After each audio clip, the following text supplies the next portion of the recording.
Your light breaks through our deepest fear. You make the broken heart rejoice. In you we find our voice. We lift you high above the skies. With every breath our praises rise. Your love, it never fades away. We worship you both night and day.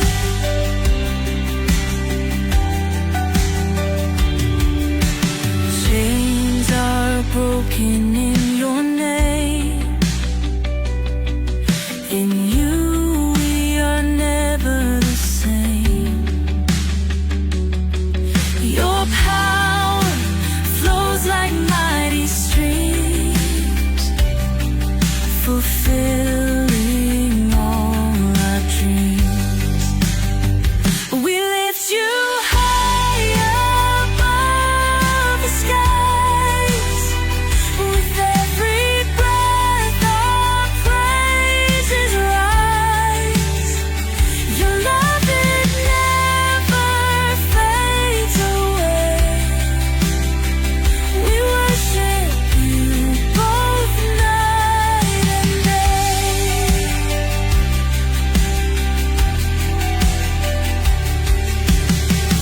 Your name is power, life, and peace. By your word our fears release. You are the hope that fills our soul. In you we find our goal. We lift you high above the skies. With every breath our praise. Hello, and welcome sa Russia TV mga kapatid. Ang magaganap ngayon ay podcast to na parang merong discussion mga kapatid. So, alam niyo naman pag alas 10, it's Alexander time, no? At meron siyang kasama dito si Brother Elias ng Christian. Meron silang topic na pag-uusapan dito. Isang friendly discussion lang mga kapatid. At ang topic na kanilang pag-uusapan ngayon is about this salvation ayon sa Book of Revelation mga kapatid. So si Brother Elias, isa po siyang Christian mga kapatid, at si Pastor Alexander ng Blood is Salvation Church. So parang affirmative negative lang ito, pero actually ang topic napaka-general naman, neutral, at depende yan kung paano pinapaliwanag. Pero si Brother Elias lang yung parang magdadala dito kung paano or saan sasabay si Pastor Alex. So, ang magaganap dito mga kapatid, 5 minute yung ginagawa nila. So, balikan lang. Tapos, 2 times silang gagawa nito. Tapos, yun na mga kapatid. At I don't know kung ano pa yung mga continue na magaganap. Pero, eto na mga kapatid, before natin simulan ang ating discussion, gusto ko muna kayong kahit 1 minute lang na pagpapakilala, tapos ano yung parang ini-expect ng tao pag napanood ito sa inyo. So, ganun lang, simple, 1 minute. Unahin natin, Brother Elias. Pakilala ka, kapatid. Good evening, Bro Rasya, Pastor Alex. Good evening sa mga nanonood at saka sumasubaybay sa programa ni Bro Rasya. Ako nga pala si Elias Boris. Ang tatalakayin po namin ni Pastor Alex ay tungkol sa salvation tungkol sa salvation sa Revelation. Subaybayan nyo po kasi marami po kayong matututunan nito tungkol sa tinatawag na salvation. O, ikaw naman, Bro Alex. Okay, so Pastor Alex, pakilala din. Okay, again, sa hindi nakakakilala sa akin, ang inyong lingkod, super cute pa din, Pastor, Brother, Evangelist, Alexander Santos. bibigyan natin ng pagkakataon na magpaliwanag si Brother Elias Bores sa sinasabi niyang ibang pagkakaalam niya sa salvation na diniscuss ko nung isang araw. So sana makita niyo yung identification na ang sinasabi kong salvation ay panapanahon, timeline, event, na sa panahon ngayon ay wala tayong gagawin kundi sa manampalataya sa ginawa ni Jesus Christ. Walang maintenance of works at wala ding dapat sundin para mapanatili ang ating kaligtasan. So, titingnan natin kung saan tayo mapupunta sa presentation na ibibigay ni Brother Elias. At ito ay 2 beses lang. 5 minutes niya, 5 minutes question ko, and then my 5 minutes and his 5-minute question sa akin, and then we'll go to the conclusion. So, Brother Rasha, thank you so much, and we can get it on. Okay mga kapatid, so interesting na topic, no? At Revelation pa yung napili niya. Alam niyo naman yung Revelation more on parang figurative sense, double application. So kung gusto niyo yung mga ganitong pag-uusap, please share yung ating live streaming ngayon. Huwag kayong mahiyang mag-comment mga kapatid, dahil kung meron man, babasahin natin mga kapatid. So dito na, umpisa na natin ang ating discussion. So bibigyan ko ng 5 minutes sa unang pagpapahayag si Brother Elias ng Christian sa topic na salvation ayon sa Book of Revelation. 5 minutes, your time starts now. Ito, pinaliliwanag ko yung salvation patungkol sa tinutukoy sa Revelation, dahil itong mga talata patungkol sa salvation pagdating sa sulat ni Apostol Pablo at saka sa sulat ni Lord Jesus Christ, siyempre dito pumapasok yung tinatawag na controversial kung ano ba talaga. Pero ang Book of Revelation ay siyang nagbibigay ng conclusion. Dahil bakit? Ito kasing talata na ibibigay natin, yun nga yung Revelation 7 verse 9, 13 to 14 to 15, 16 yata, yun ang ano doon, ang tawag doon, mga silyado na yun. Ligtas na talaga. Ibig sabihin, iyon na yung tunay na ebidensya kung gaano karami ang nakapasok doon sa eternity. At itong conclusion na ito, outcome and product of salvation na tinatawag, o di kaya pwede mo siyang tawaging blueprint of salvation. Ibig sabihin, dapat dito naka-anchor ngayon ang tinatawag na interpretation ng salvation, kung ano ba talaga ang formula. Dahil bakit? Yung sinasabi ni Apostol Pablo, hindi pa nagpapakita ng ebidensya kung gaano karami ang naligtas, maging doon sa box of ni Lord Jesus Christ. Dito meron ng bilang Ibig sabihin, kitang-kita na kung gaano karami ang nasilyuhan at kung paano sila nakarating doon sa eternity. Kaya nga ang tawag sa talatang ito predestination verse. Ibig sabihin, itong pinili ko dahil dito dapat naka-determine ang formula ng salvation. Kasi yung mga paliwanag ni Apostol Pablo, may punto siya doon, pero yung punto na sinasabi niya doon, journey of salvation yun ito product of salvation na ang Revelation chapter 7 verse 9, 13 to 14. Sa madaling salita, hindi na magbabago ito. Iisipin mo, yung mga bata na ipanganganak pa lang sa 2030, example lang. Kasama na doon sa bilang, hindi pa sila ipinanganganak. Ililihi pa lang sila ng magulang nila, kasama na doon sila sa bilang. Kaya mahalaga na ang batayan ng interpretation sa formula ng salvation, nakabatay doon sa outcome and product of salvation. Kasi kung hindi siya doon nakabatay, paano kukontrahin mo naman yung Revelation? Mas mataas yung authority ng Revelation kasi outcome na yun Kumbaga sa balinghoy, pag inanim mo yung balinghoy, pag ginawa mo na siyang kasaba, yun na yung product. Ito rin. Yung sinasabi ni Apostol Pablo at saka sa iba pang box, Pagdating sa Revelation, ipinakita na yung tinatawag na product and outcome of salvation. Ngayon, mamaya tatalakayin natin kung anong journey ang kanilang pinasok at kung anong journey ang dineclared ng Diyos, kung bakit sila nakarating doon. Ito ba ay ayon sa tinatawag na by grace alone o by faith alone? Eh, ang grace at faith alone, merong bahagdan na paliwanag yan. Kasi ang conclusion, tapos na doon sila sa journey. Ibig sabihin, tapos na yung kanilang ginawa sa lupa. Tapos na nila magampanan yung sinasabi ni Apostol Pablo. Tapos na rin nila magampanan yung sinasabi ni Lord Jesus Christ sa kanyang books of Gospel of Christ. Eh ito, wala nang pagbabago ito kasi hindi pa naman tapos ang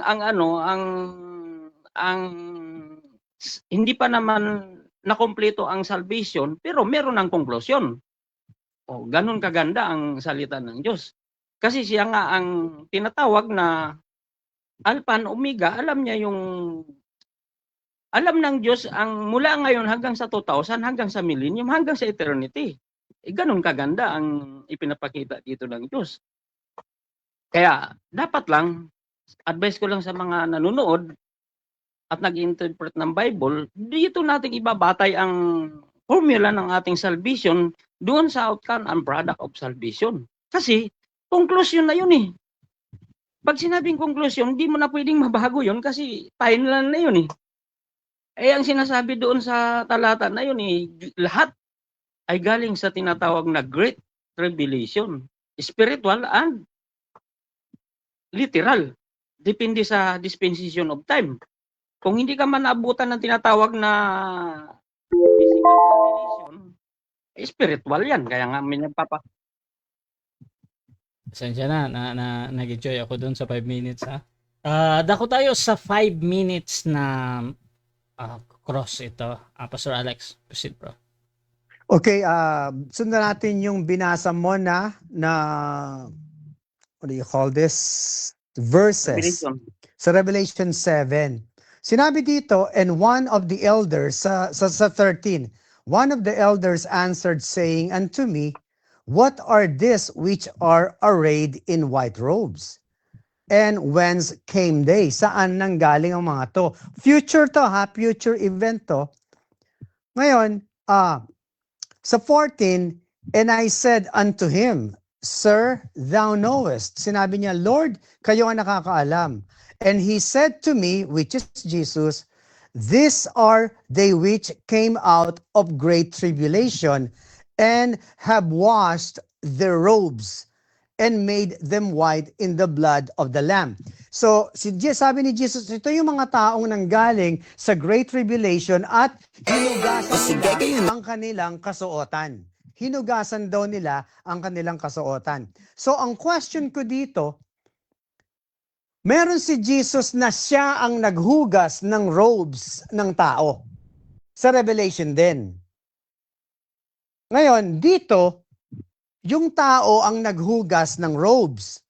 So, sa tingin mo, ano ang pagkakaiba na ang tao ang naghugas ng robes nila in the blood of Jesus Christ then versus si Jesus ang naghugas ng robes ng naniniwala sa Kanya? Sa tingin mo, ano ang distinct difference nung pagkakaiba ng tanong ko?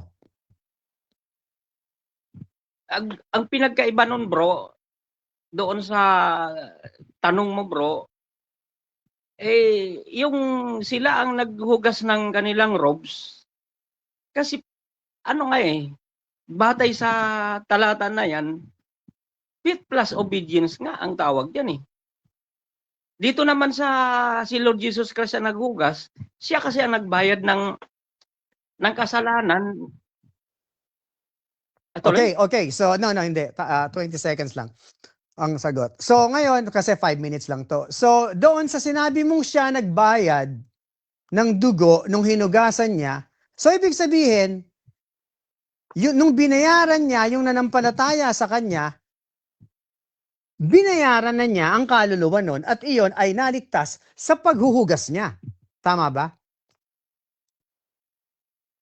Malinaw naman yung talata bro, sinasabi may contribution sila eh. Kasi kung isusunod mo ang talata, sila ay galing sa malaking kapigatian. May effort sila, bro. Ibig sabihin, nagtagumpay sila hindi dahil sa kanilang lakas. Kung nagtagumpay sila dahil kasama nila ang Diyos, yun ang tamang paliwanag doon. Ngayon, hindi yan tribulation sent, bro. Hindi yan tribulation sent. Okay, so Hindi yan, hindi ko itinatanong yung nakaranas ng kapighatian. Kung papansinin mo, ang tinanong ko sa iyo, Brad, yung sinabi mo na binili ni Jesus ng dugo. Nung binili niya ng dugo yung tao, ang ginawa lang noon nung hinugasan niya ay dahil sa paniniwala sa kanya. Nung hinugasan niya ay nung naniwala sa kanya. Walang sinabing kapighatian doon sa verse na yon at ibibigay ko sa iyo Revelation 1, 5, and 6.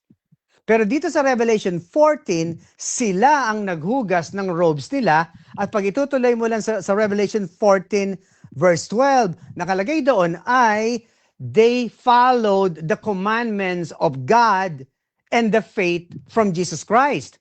So nagkasama-sama na doon yung faith plus works. Pero sa isa, walang sinabing sinunod.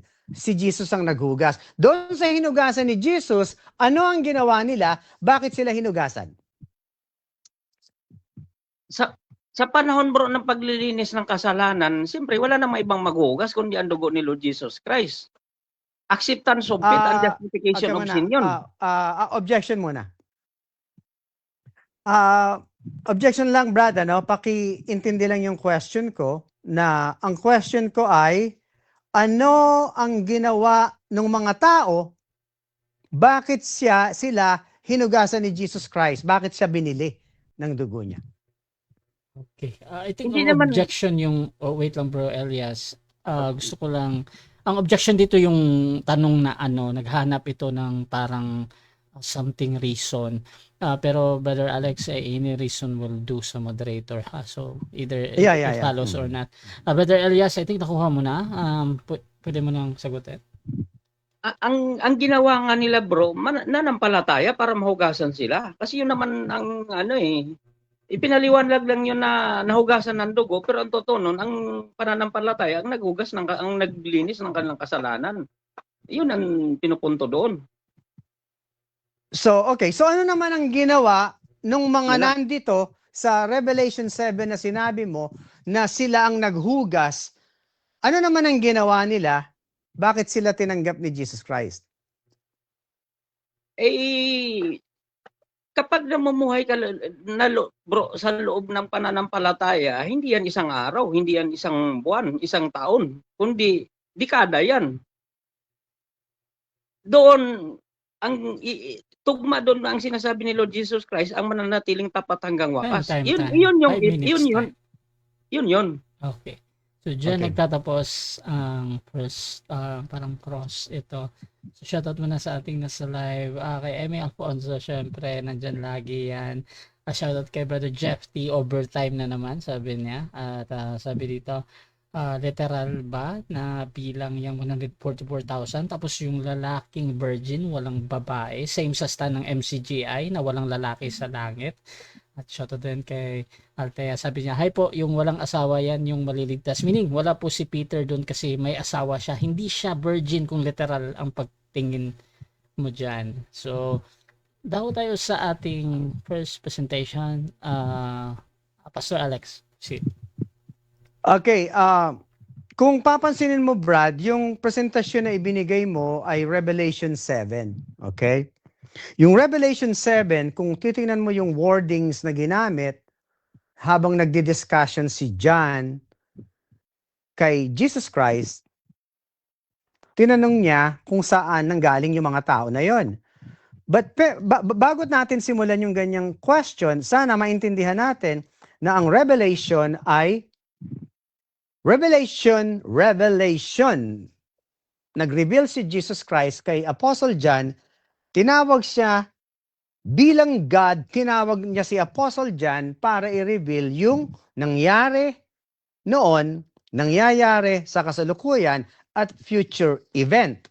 So, kung titingnan mo, yung Revelation 1 doon sa hinugasan niya ng dugo niya, yung mananampalataya na sinabi mo, iyon yung binibigkas niya na nangyayari that time. Iyon yung nangyayari. Naghuhugas siya. Hinuhugasan niya. Tapos, tinanong ni kung saan nanggaling tong mga tao na to. Ito yung sinabi niya na they came out or got out of the great tribulation. So doon pa lang sa wording na yon, dalawang timeline, dalawang event na yon na pinanggagalingan. Bakit ko sinabi yan? Bakit kailangang siya ang maghugas sa isang grupo at bakit sa kabilang grupo sila ang naghugas? Sila ang nagpaputi ng kanilang damit. So, tama yung iniisip mo na faith and obedience doon sa tribulation. Tama yan. Kaya lang ang problema dito sa tingin ko sa hindi nyo naiintindihan ay kung ano yung work na ginawa nila. Kung ano yung kung saan sila or ano yung accepted sa God na work. Sa pag-aaral ko, nandyan yung 42, 3.5 years, and to continue his reign for another 42 months. That means 3.5 years of peace and 3.5 years of abomination or sorrow ng mga tao. So iyan yung Antichrist.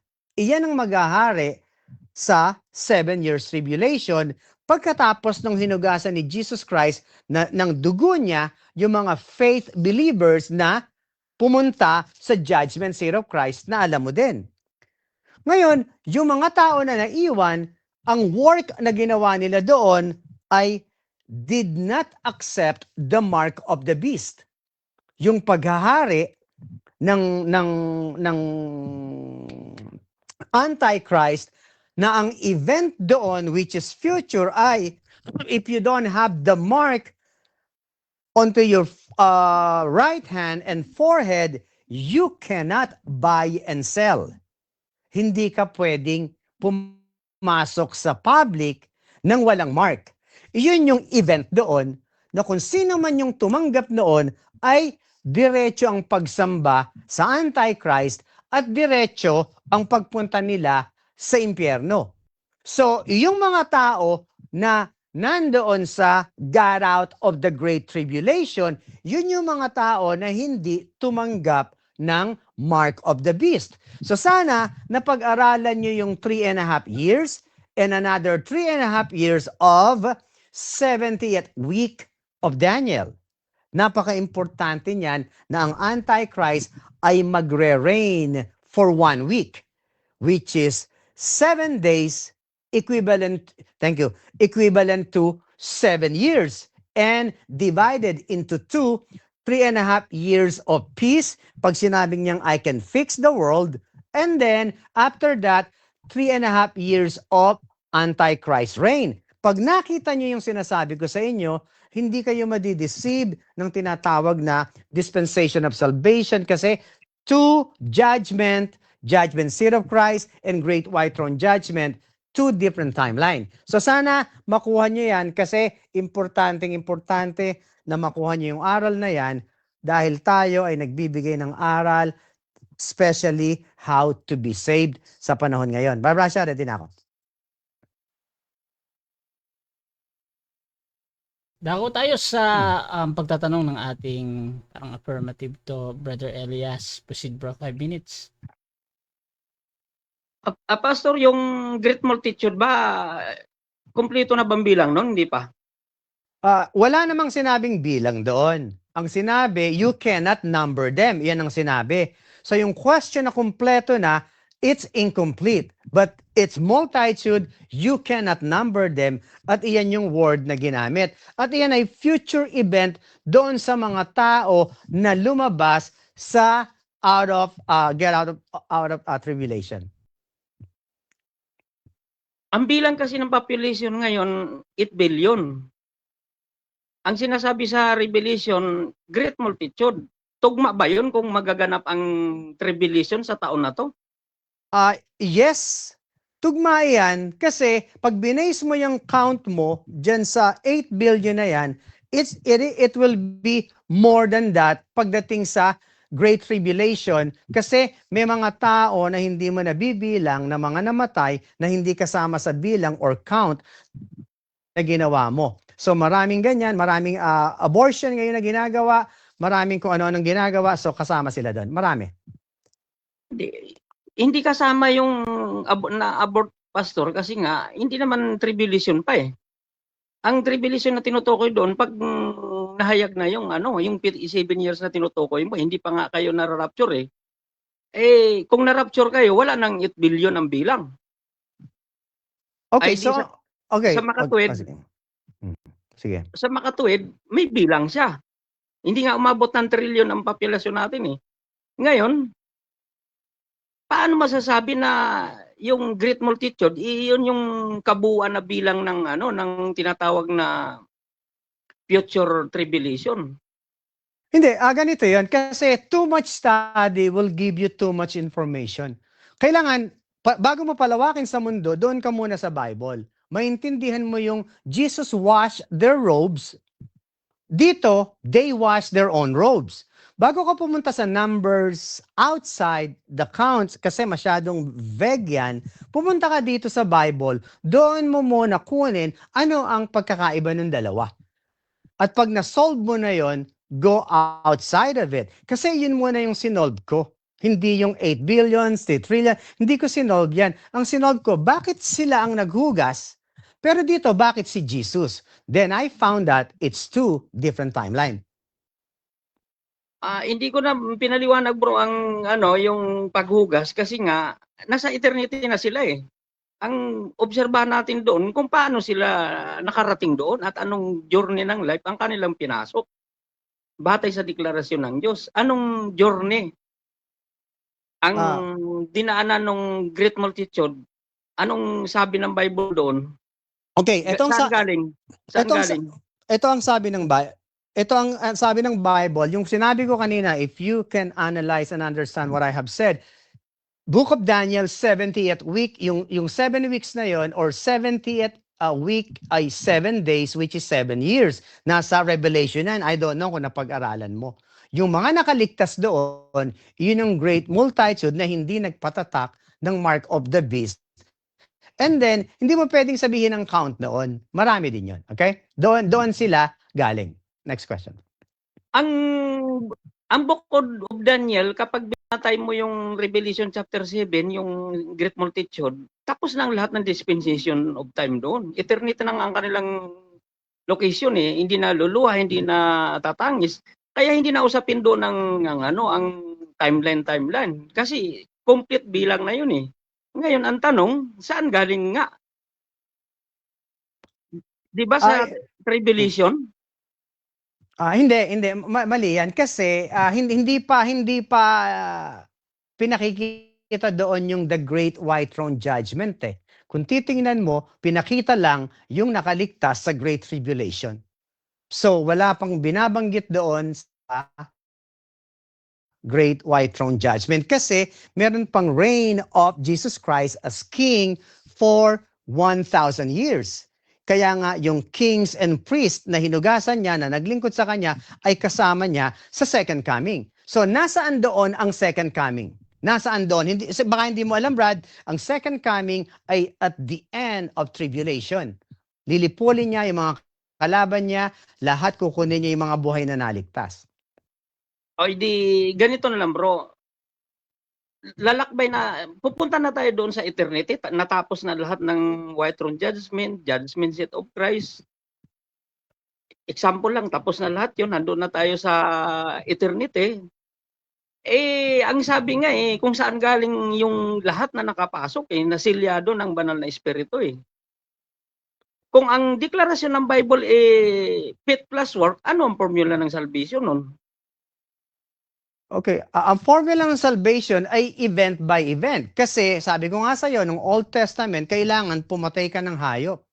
Pero nung bumaba si Jesus Christ, siya na ang nag-portray na hayop. Nung umalis siya, naging Gentile world para ibigay yung gospel or yung blood niya. So pag hindi nyo nakita yung ganyang klaseng event, ang mangyayari sa inyo, kailangan meron kayong susundin na hindi nyo naman kaya. Oo nga, may Na, mga 5 event minutes nga, na. Time na. amen. So, dito tayo mga kapatid, dyan nagtatapos ang first stage ng ating discussion. So, dako tayo sa rebuttal at parang second round lang or rebuttal. So, mauna ulit si Brother Elias. 5 minutes ito, bro. Proceed, bro. Ganito, yung tinatawag na na great multitude, tapos yung talata na yon sa Revelation chapter 7 verse 13 to 14 to 15, 16 ganon, ay eternity na yon. Ibig sabihin lahat ng dispensation of time tapos na. Kaya lang may tinatawag na dispensation of time, yung tinatawag na dispensation of time kasi nga ang ibig sabihin nun iba-ibang time nga siya, pero ang Bible na mismo ang nag-declare na iisa lang ang pinanggalingan ng lahat ng mga selyado na nakapasok sa eternity. Sila nga ay galing sa malaking kapigatian, sa tribulation. Kaya yung talata na yun ay yung talata na yun ay pagsuporta doon sa deklarasyon ni Lord Jesus Christ na ang magtiis hanggang wakas. Sa madaling salita, iba-iba man ang interpretasyon pagdating sa salvation sa iba't ibang dispensation of time, basta ang napakahalaga, ang deklarasyon ng Diyos, kung anong journey ng life ang pinasok nila, galing nga sa tribulation. Final yun. Walang pwedeng magkontra kasi yun na yun eh. Eternity na yun. Tapos na ang lahat ng dispensation of time. White throne judgment, yung second coming, yung turnover of kingdom. Tapos na kasi eternity na yun. Kasi ang kasunod na talata na doon, hindi na sila luluha, hindi na sila tatangis. Tapos yung sinasabi ni Pastor tungkol doon sa tinatawag na 7 years of tribulation, nga yung nagbigay nga ako ng comment doon, kung mababasa mo ang Revelation chapter 17, ang paghahari ng Antichrist, 1 hour lang eh. Ang sinasabi ng pre-trib, 7 years ang doon sila sa langit.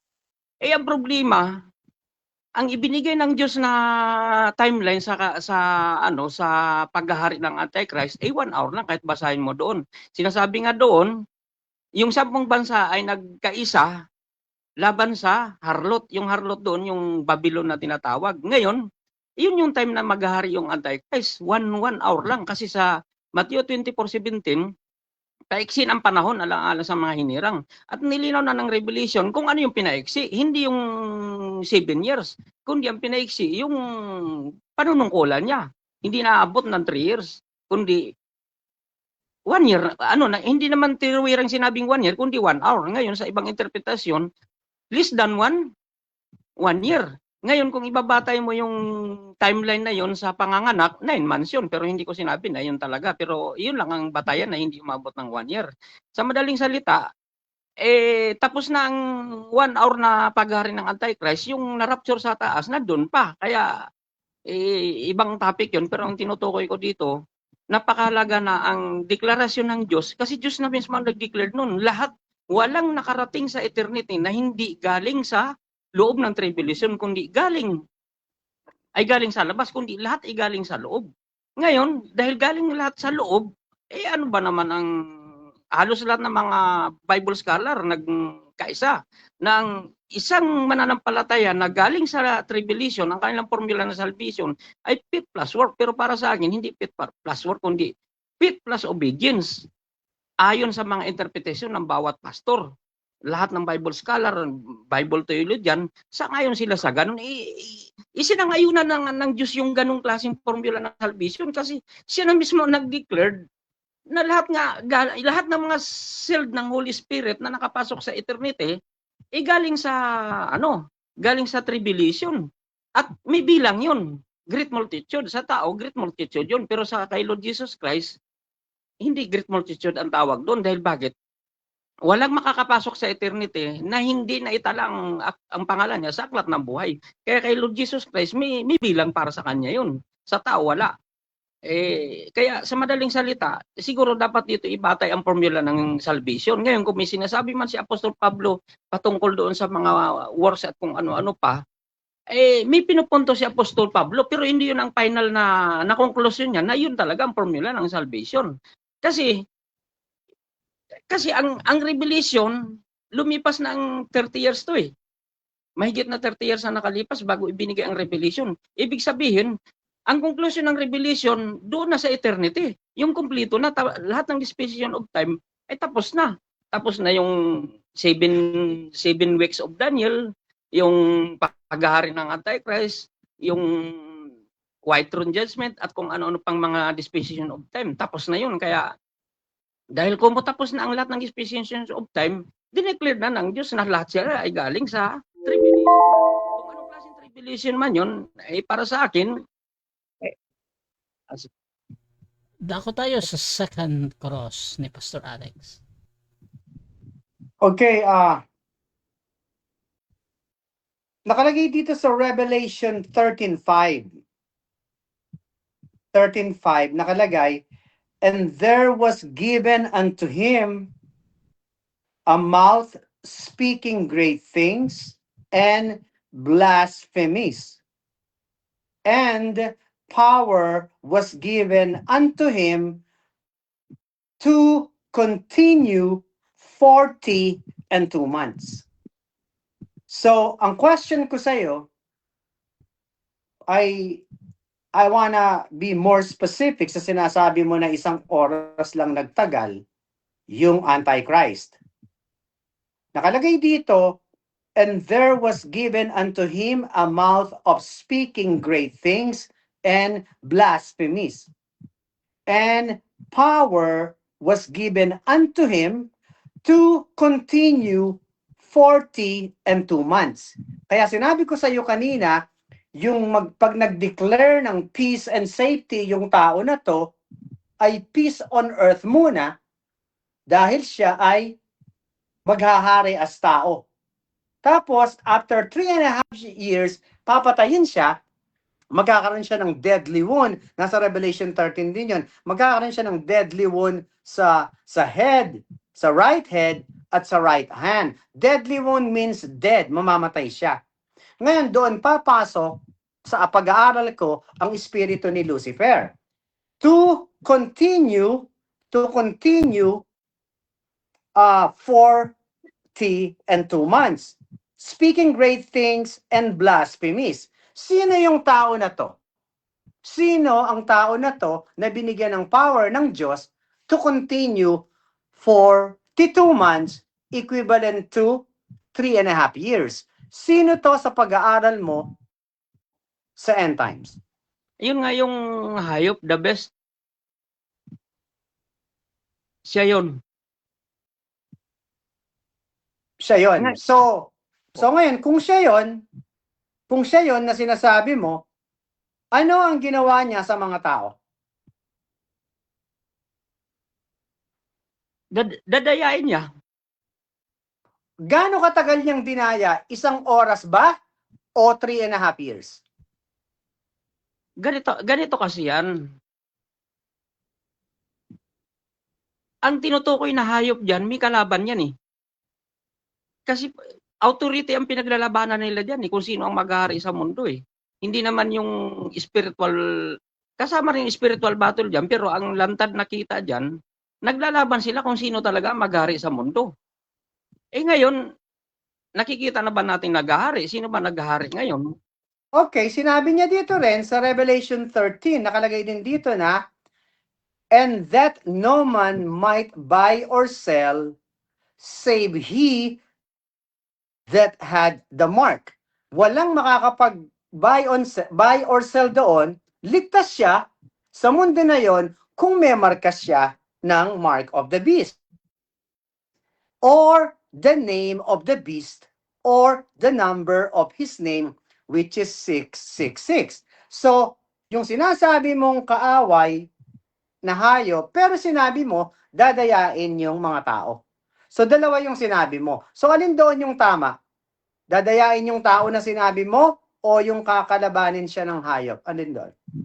Ganito kasi bro, sa 3 years niya, maglalaban dyan ang kalaban ng 666 at saka yung naghari sa mundo, yung naghari nga. Ngayon, sa pinakadulo ng 3.5 years, sa aking pagkakaunawa sa gamit ang wisdom ni Lord, magtitira ka doon sa 3.5 years ng 1 hour para sa pagluklok ng Antichrist sa kapangyarihan. Kailangan maibagsak nila yung naghahari ngayon eh. Kasi hindi sila mabibigyan ng... Okay, so naibigay ko sa iyo yung sinasabi ko sa iyo na to continue 42 months. 42 months equivalent to 3.5 years. At sinabi ko sa iyo doon yan galing sa Book of Daniel na 70th week, which is 490 years of the timeline na ibinigay ng God sa nation of Israel. 483 is already done. Iniintay na lang natin yung na-cut off ang Messiah, so nag-iintay na lang sa gap ng 7 years. Ganyan ako nag-aral doon sa prophecy ng Book of Daniel. So ngayon, hindi pa nangyayari itong 7 years, but the 483 ay nangyari na eksaktong pagbaba at pag-akyat at pagpatay kay Jesus Christ. Sayang. Okay, so Okay. dako tayo sa rebuttal ng ating negative. Pastor Alex, proceed. Okay, so gusto ko maunawaan ni Brother Elias na yung 1 hour na sinasabi niya, palagay ko nakita niya to sa extra book, extra scholars na nag-aaral. Yan ang talagang nakikita ko. Kaya binibigyan ko kayo ng konting parang wisdom. Do not focus outside the Bible. Kasi ang nangyayari, ang dami niyong nakikitang ideas, ang dami niyong nakikitang extra knowledge. And I almost guarantee you, hindi mo makikita yung 1 oras. Nakakita lang kayo ng shorten, paiigsiin yung time ng paghihirap, ginawaan na ng 1 hour. Ang short, minsan ay longer than what you can imagine. I prove to you yung sinasabi ko na pinag-aral in the Bible ay mayroong 7 years tribulation na nahati sa 3.5 and 3.5. Kaya ang wordings na ginamit dito ay binigyan ng Panginoon ng power ang beast na to continue 42, 40, and 2 months. So, iyan yung tinatawag na the reign of Antichrist. Ang event na yan ay mangyayari na soon dahil may war sa Israel ngayon. Ang war sa Israel ang guide ng mga tao ngayon para makita na pagka hindi na solve ang war na yan, then there is one person will rise up to say, I can fix the world. Peace and safety. So pag sinabi niya yan at nagkaroon ng peace sa buong mundo na maghahari yan in the future, ira-rapture ang Christians na hinugasan ni Jesus Christ ng blood niya. Kami yon. Kami yung tinatawag na he washed us. Hinugasan niya kami. So yung maiiwan dito sa 7 years na yan, kayo, yung nagsasabi na meron pang gagawin, merong obedience na mararamdaman nyo na wala yung iba. Saan napunta yon? So ngayon makikita nyo, magulo na yung mundo, which is nagsisimula na ngayon. 3.5 of those years ay maganda. Kasi this person is okay, he can fix the world. But dahil sa world pa rin ang gumagana, mamatay yan, may papatay dyan na deadly wound, kung makikita mo sa Revelation, mamamatay at papasok ang espiritu ni Lucifer, kagaya ng pagpasok niya kay Judas Iscariot. At paglabas niya, bubuhay din siya ng patay. He will show great things like Jesus Christ. Kaya pag nagpakilala siya, I am the Messiah and I am also God. Pag nadinig yun ng Israelite, hindi ito ang God. God, the Father or God is in heaven. So, pag sinabi nila na ayaw ka namin sambahin, then all these people which are the Jews will run away at ang manatili hanggang wakas doon ay siyang maliligtas, discussed in Matthew 24 related to the book of Daniel and expressed ni Apostle Paul sa book of Hebrews. Ngayon, na sinasabi ngayon, blood justification ang kaligtasan. So, ganyan ang pag-aaral pa lang sa loob ng Bible. Do not go outside kasi makakakuha kayo ng extra knowledge at malilihis kayo sa mga tunay na kaligtasan dahil hanggang sa ngayon, gusto mo pa rin may gawin para maligtas sa ngayon. Gusto mong makita na marami kang gagawin para maligtas, which right now, there is no works involved. Right, Rasha?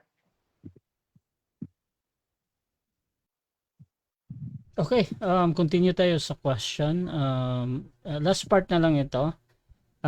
Pastor, Brother Elias, proceed bro. Yung tinatawag, yung sinasabi mo bro na out of the Bible, nakalagay yan bro sa Revelation 17, 12 to 13. Yung sinabi doon, yung 10 bansa ay nagkaisa laban sa harlot. At hindi ko lang masyadong at mamamahala sila sa loob ng 1 oras. Iyon yung talata na tinutukoy doon. At ang tinutukoy doon na na hayop, iyon na nga yung sinasabi mo doon sa Revelation chapter 14. Kaya hindi yun Question, hindi Brad. Question. Ito na nga ang sinasabi ko. Ang tanong ko, kahit anong klaseng dispensation man ang ipapaliwanag mo po, Pastor, iisa pa rin talaga ang declaration ng Diyos. Lahat tayo galing sa malaking kapigatian. Kung anong klaseng dispensation man yan, one declaration lang talaga. Ang tanong doon, dahil yun ang sinabi ng mga pastor, sang-ayon ka ba doon sa mga interpretation ng iba't ibang Bible, scholar, mga Bible theologian, na ang isang believer na galing sa loob, hindi sa labas kundi galing sa loob ng tribulation, ang kanilang salvation ay faith plus work. Pero hindi dapat faith plus work, kundi faith plus obedience. Ang question ko, naniniwala ka ba doon sa interpretation nila? Kahit mag-search ka sa YouTube, nagkakaisa sila lahat doon, na ang isang believer galing sa tribulation, faith plus obedience ba?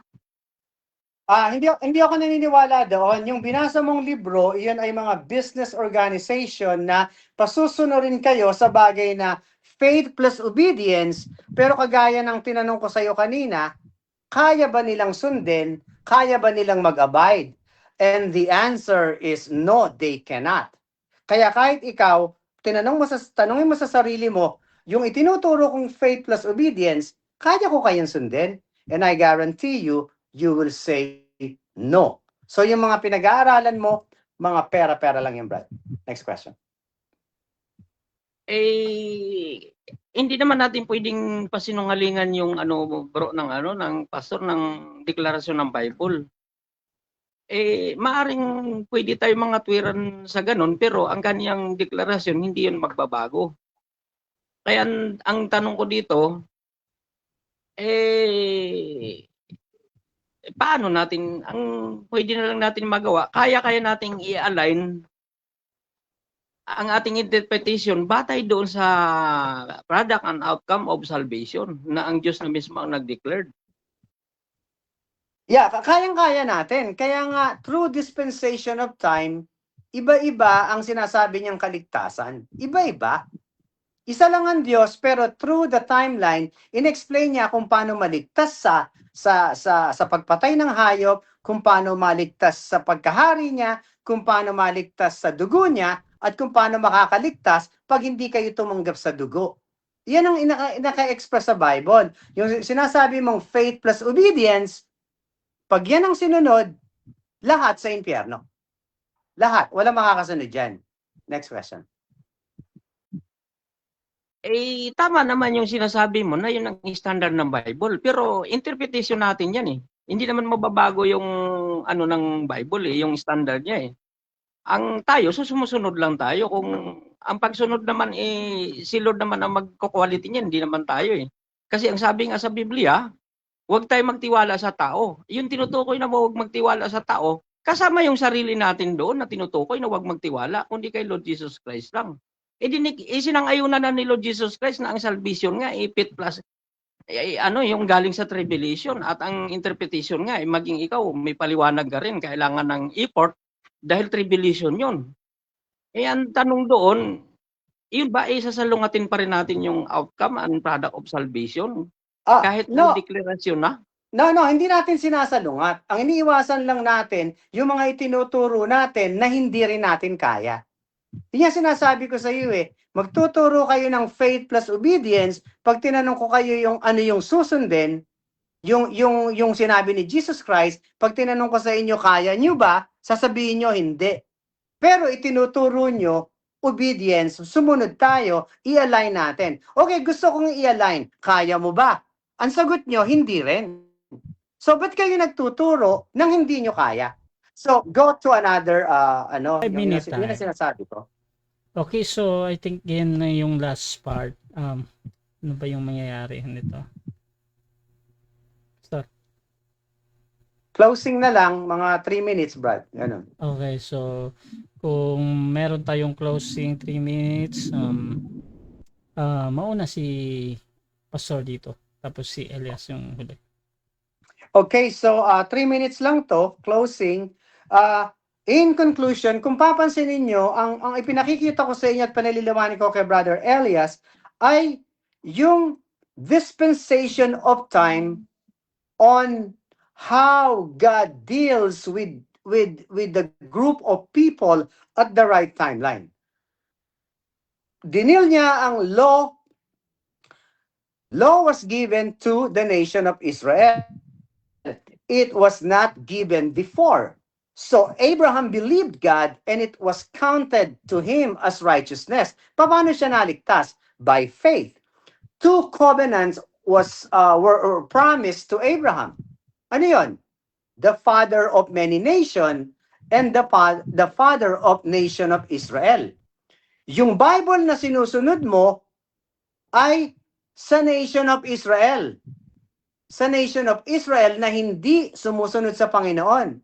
Nakalimutan mo yung the father of many nations promise na iyon ay finulfill ni Jesus Christ nung bumaba siya. That was the promise na bababa siya. And that is the purpose also ng nation of Israel. Kaya inaalagaan ng Diyos, doon siya manggagaling at iyon lang ang dapat sundin na one true God versus many gods ng mga Gentiles. Yun ang hindi nyo nakikita.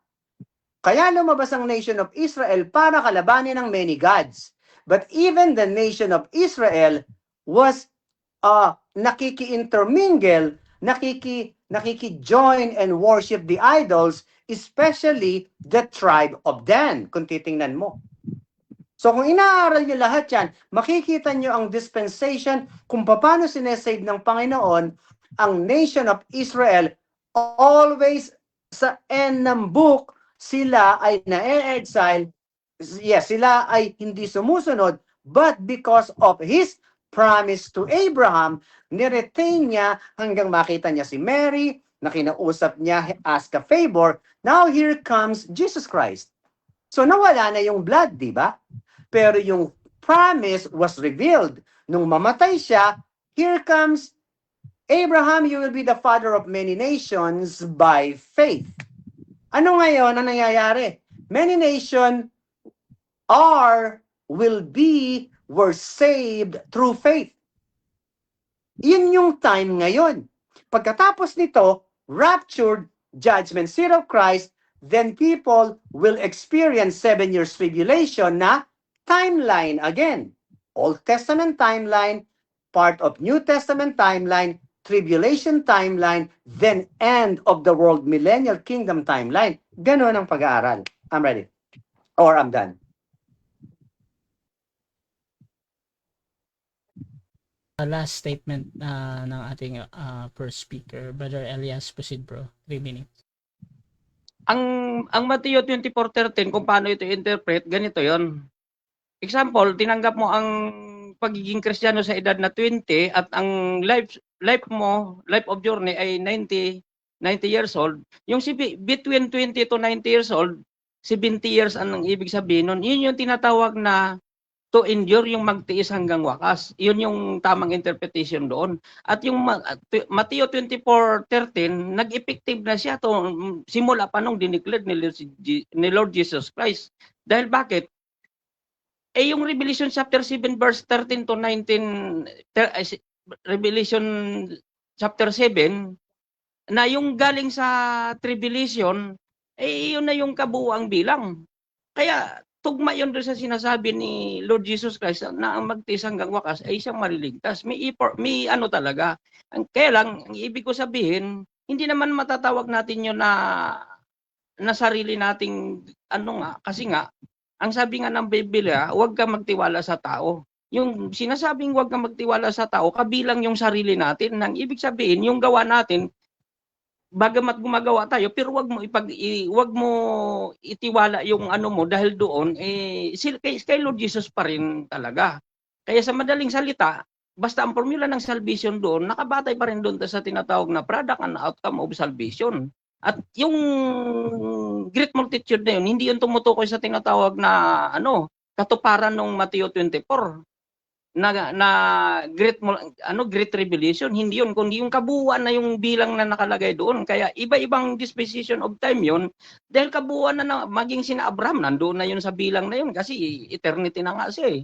Sa madaling salita, dapat dito naka-anchor ang formula ng salvation.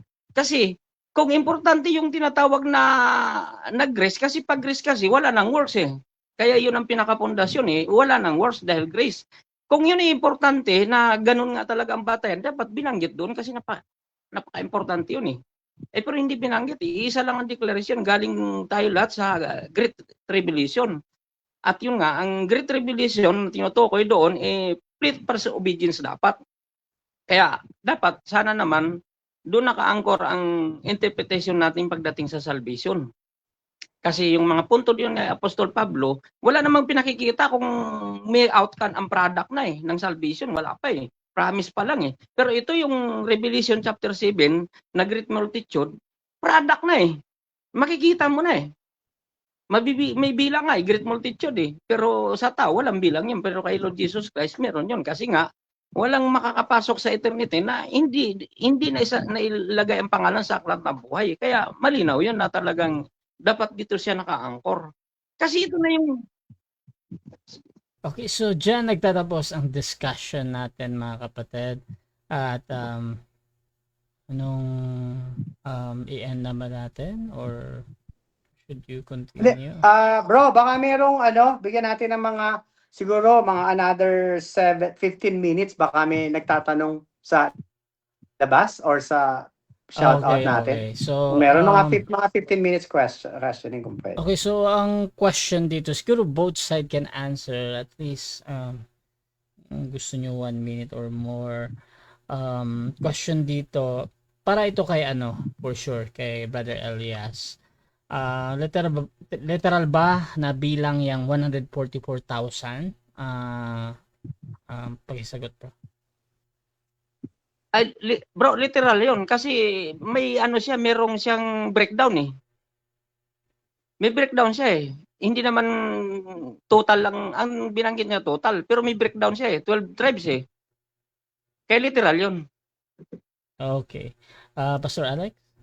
Literal Okay, ba literal yun, future yun na manggagaling sa 12 tribes. Yung 144,000 binanggit din yon kung saan manggagaling. Levi, tribe of Dan, sinabi lahat dyan. So iyon ay future event na ni ngayon hindi pa natin nakikita or kilala kung iyon ay ipinanganak na ngayon na so wala akong idea dyan kung nandito na sila sa lupa at nagre-ready na sa pagdating ng Panginoon. It's literal. Brother Rasha. Okay, question dito, yung follow-up doon, yung lalaking virgin, walang babae, same stand ng MCGI daw, walang lalaki sa langit. Continuous pa din to sa literal sense doon sa binabanggit.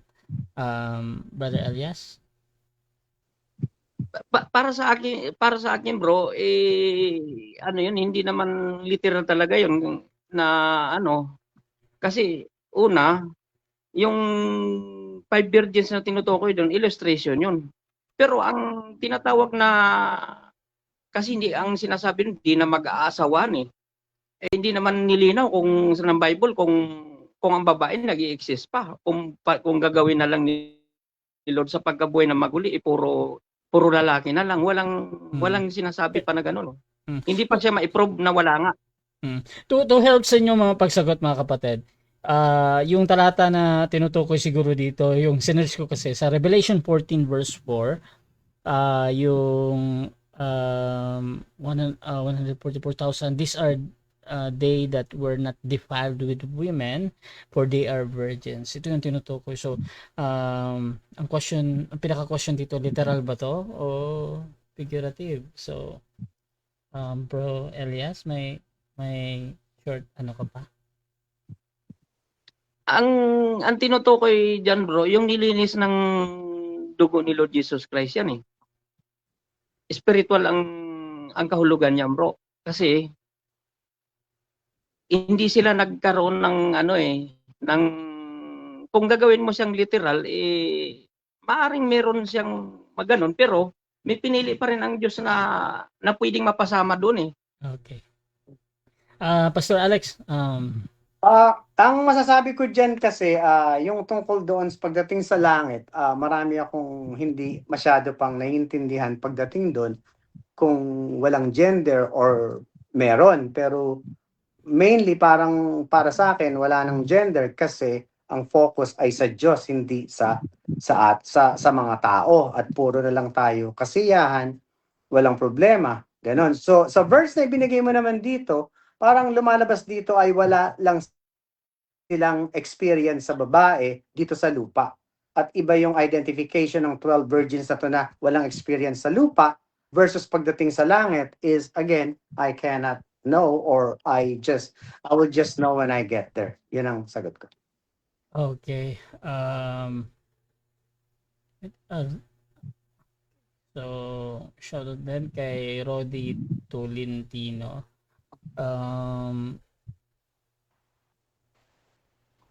Itong sa Revelation 7:4, siguro pwede nyo bang i-explain ito? Revelation, sino una bro? Si pa din, si Elias pa din. Pakibasa nga bro, wala akong Revelation. Sige. Basahin natin. Tagalog muna. At narinig ko ang bilang ng mga tinatakan, 144,000 ang tinatakan mula sa bawat lipi ng mga anak ng Israel.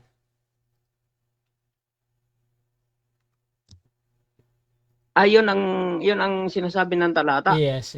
So, can explain that konti. Yung talata na ngayon, katulad nga ng sinasabi ni Pastor Alex, gagawin yan doon sa kaganapan ng tinatawag na panumbalik ng Israel nga, yung tinatawag na pagdating ng Great Revelation na tinatawag sa Matthew 24. Sila yung pinili kasi kung nagsimula na yan sa panahon pa ng pagkawasak ng Israel hanggang ngayon, hindi lang 144,000 kundi milyon na yan. Kaya yung 144 na yan, doon yan sa event ng Great Revelation na ilalaan ni Lord para sa witnessing talaga sa isa bansang Israel.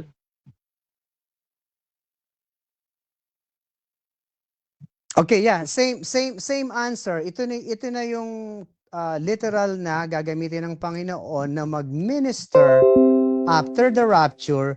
Sila ang mag-minister doon sa mga maiiwan, at bago matapos siyang sa kalagitnaan yan, may time na dadating si Moses at saka yung isa, nakalimutan ko yung isang propeta na kasama ni Moses, at sila ay papatayin sa gitna ng kalsada. Yun yung mga event na future na kailangan mapag-aralan din natin, kaya gagawin ng Panginoon yung ganung event kasi para paniwalaan siya.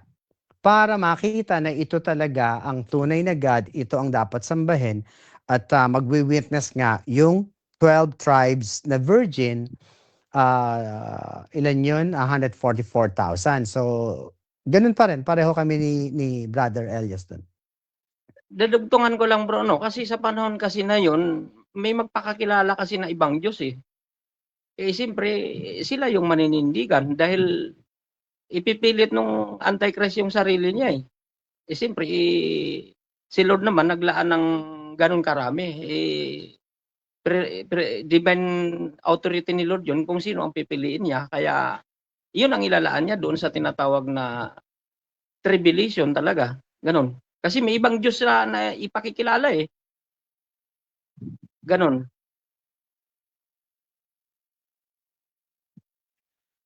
So, yun lang muna bro, yung comment natin. At ayun lang. Okay, so magpapasalamat na ako, no?